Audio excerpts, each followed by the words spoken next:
লোকে প্রায়ই বলে আপনার নিজের জীবন থেকে গল্প বলুন না।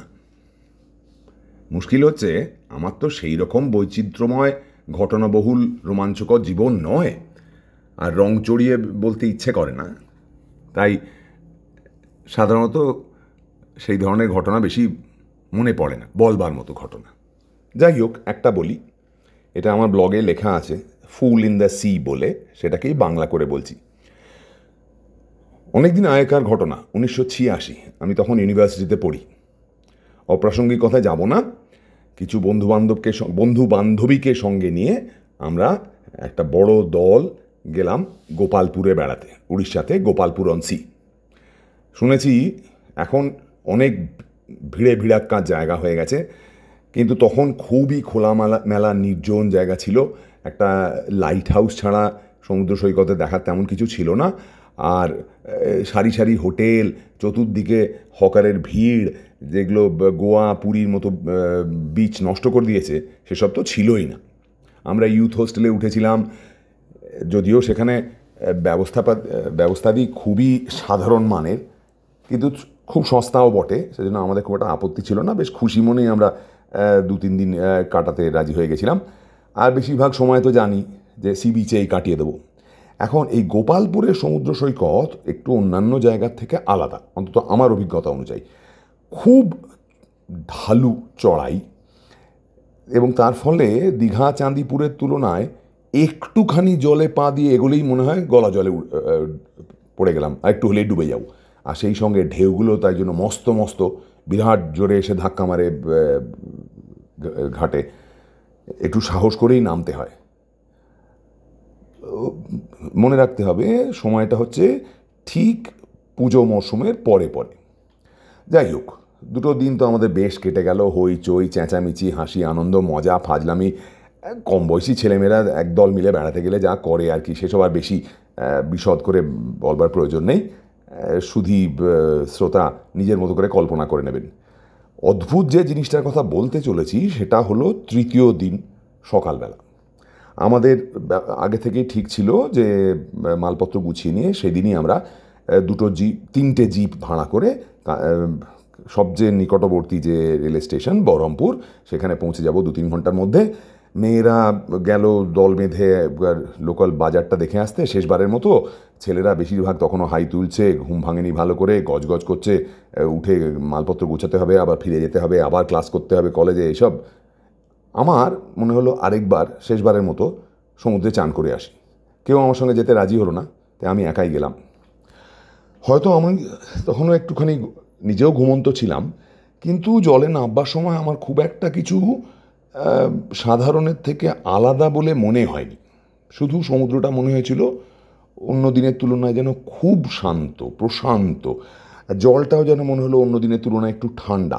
অবশ্য আমি তখন ভাবলাম যে এত সকাল সকাল এসেছি তো, তাই জন্য আমার ভয় পাওয়ার মতো কোনো কিছু ঘটেনি, এটা মনে রাখা ভালো।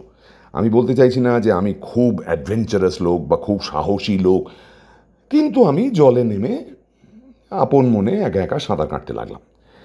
বেশ কিছুক্ষণ ধরে সাঁতার কাটতে কাটতে যাচ্ছি, খুব অলসভাবে হাত পা ছুঁড়ছি, কোনো দুশ্চিন্তা নেই, কোনো ভয় নেই মনে, যতক্ষণ না মনে হলো যে এবার একটুখানি দম ফুরিয়ে আসছে, একটুখানি বিশ্রাম করি। তখন একটুখানি দাঁড়িয়ে গেলাম, পায়ে ছপ ছপ করছি, যেটাকে ইংরেজিতে বলে ট্রেডিং ওয়াটার, যাতে ভেসে থাকতে পারি। একবার ঘাড় ঘুরিয়ে তাকালাম সমুদ্র সৈকতের দিকে। তখন হঠাৎ বুকটা ধড়াস করে উঠল। আমার হঠাৎ মনে হলো যে আমি অনেক দূর চলে এসেছি, হয়তো আর আমি কোনোদিন ফেরত যেতে পারবো না। বিচে কিছু জিনিস দেখাই যাচ্ছে না, সেই লাইট হাউসটা পর্যন্ত ছোট্ট দেশলাই কাঠির মতো মনে হচ্ছে। আর সমুদ্রটা যেন আমাকে বাইরের দিকে, আরও আরও গভীর জলের দিকে টানছে। আমি কতটা গেছিলাম, হয়তো 0.5 কিলোমিটার। কিন্তু ওই জনশূন্য বিচ দেখে গাটা ছমছম করে উঠল, কাঁটা দিয়ে উঠল। মানুষ তো দূরের কথা, বাঁ দিক থেকে ডান দিক দিগন্ত ব্যাপ্তি একটা জীবন্ত প্রাণী, একটা কুকুর পর্যন্ত দেখা যাচ্ছে না, মাথার উপর একটা কাক পর্যন্ত উড়ছে না। এই অদ্ভুত তফাৎটা আমার কেন আগে নজর পড়েনি? আমি যদি ডুবে যাই, কেউ খেয়ালও করবে না, মনেও রাখবে না, লোকে যখন খোঁজ করতে আসবে তখন আমার কোনো খোঁজও পাবে না।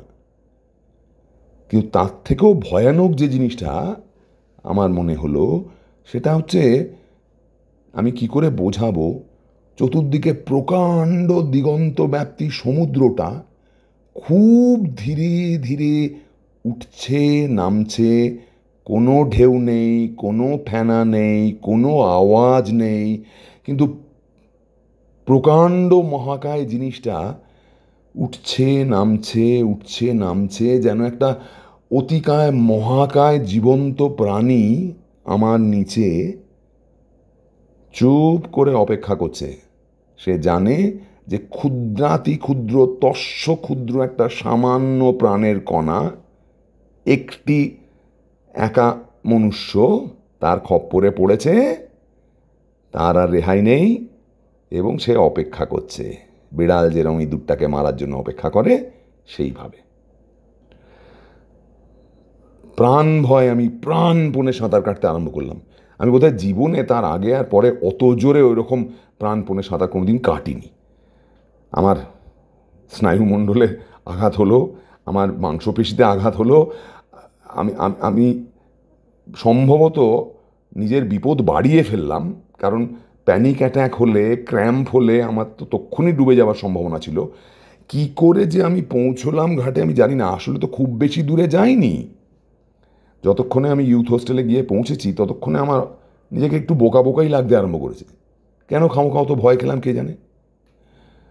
অদ্ভুত ব্যাপারটা হলো যে গিয়ে দেখি সবাই খুব দুশ্চিন্তাগ্রস্ত হয়ে আমার খোঁজাখুঁজি করছে। আকাশ ততক্ষণে মেঘে কালো হয়ে উঠছে, হাওয়া উঠেছে জোরে, টিপটিপ করে বৃষ্টি পড়তে আরম্ভ করেছে। কে যেন বলল, ট্রানজিস্টার রেডিওতে শুনেছে একটা ঝড় আসছে, বিপদবাণী জারি করা হয়েছে। যাই হোক, জিপগুলো তো আমাদের বহরমপুর স্টেশনে পৌঁছে দিল। ততক্ষণে বেশ জোরে বৃষ্টি নেমেছে, কিন্তু আমরা ট্রেনে উঠে পড়লাম। তখন পর্যন্ত মারাত্মক কিছু হয়নি, কিন্তু ট্রেনটা চলতে আরম্ভ করার অল্প সময়ের মধ্যে মনে হলো যেন প্রলয় শুরু হলো। সাইক্লোন এসে ধাক্কা মেরেছে, আর সে কি ভয়ঙ্কর নারকীয় তার ক্রোধ। আধ ঘন্টার মধ্যে, বললে বিশ্বাস করবে না, আমাদের সমস্ত জানলা বন্ধ করা, কাঁচের জানলা, তারপরে লোহার জানলা, অথচ আধ ঘন্টার মধ্যে ট্রেনের কামরার মধ্যে জলে ভর্তি হয়ে গেল, সব করছে সব। আর ট্রেন তো এগোচ্ছে গুড়গুড় গুড়গুড় করে, যেন শামুক এগোচ্ছে। 2-3 ঘন্টা ওইভাবে চলে তারপর একটা ছোট্ট রাস্তার ধারে নাম না জানা স্টেশনে আটকে গেল, এবং বহু ঘন্টা দেরি করে আমরা হাওড়া স্টেশনে পৌঁছলাম। তাও বলতে হবে আমাদের কপাল খুব ভালো ছিল, কারণ তারপরেই রেডিওতে খবরে শুনলাম যে ইলেকট্রিকের তার ছিঁড়ে গেছে, রেলওয়ে ট্র্যাক কোনো জায়গায় ভেসে গেছে, ট্রেন উল্টে গেছে। আমাদের পরে যে ট্রেনগুলো আসছিল সেগুলো কয়েক ঘন্টা নয়, কয়েক দিন দেরি হবে পৌঁছতে। আর গোপালপুর ঠিক যেখানে সাইক্লোনটা এসে সোজাসুজি ধাক্কা মেরেছিল, সেই ধাক্কায় হাজার হাজার টন বালি সাধারণ যে সীমা, সেই সীমা ছাড়িয়ে বহু দূর উঠে গেছে। আমাদের ইউথ হোস্টেলের মতো বাড়িগুলো যে কটি ছিল, তারা অর্ধেক চাপা পড়ে গেছে সেই বালিতে। আর প্রকাণ্ড বড় বড় ঢেউ এসে এত জোরে মেরেছে যে বাসগুলো, প্রচুর বাস উল্টে খেলনার মতো ভেসে গেছে। যে এটা আমি বলতে চাইছি সেটা হচ্ছে এই, যে আমি বুঝতে পারিনি সমুদ্রটা যখন ওই রকম অদ্ভুত ব্যবহার করছিল আমার সঙ্গে, তখন ওই ভয়ঙ্কর বিশালকায় মারাত্মক ঝড়টা আসছিল, হারিকেন যাকে বলে, ইংরেজিতে যেটাকে বলা হয় লাল বিফোর দ্য স্টর্ম, ঝড়ের আগে স্তব্ধতা। আমি ঠিক সেই সময়টা সমুদ্রে পা দিয়েছিলাম। কি আমার ভূত চেপেছিল মাথায় যে সেদিন সকালেই আমার স্নান করতে যেতে ইচ্ছে করেছিল একা একা, আর আমি বেঁচে ফিরলাম কি করে, আজকে গল্পটা বলছি কি করে। আমি জানি না সবাই শুনে কেমন লাগলো, সরি, কিন্তু এর থেকে অনেক বেশি সাংঘাতিক রকমের বৈচিত্র্যময় রোমাঞ্চকর ঘটনা আমার জীবনে কিছু ঘটেনি। তবু এটা শুনে যদি কারোর ভালো লাগে, এই যে পুরনো লেখাটা যেটা ইংরেজিতে লেখা ফুল ইন দ্য সি, সেইটাও পড়ে নিও, তারপর আমায় বলো কেমন লাগলো।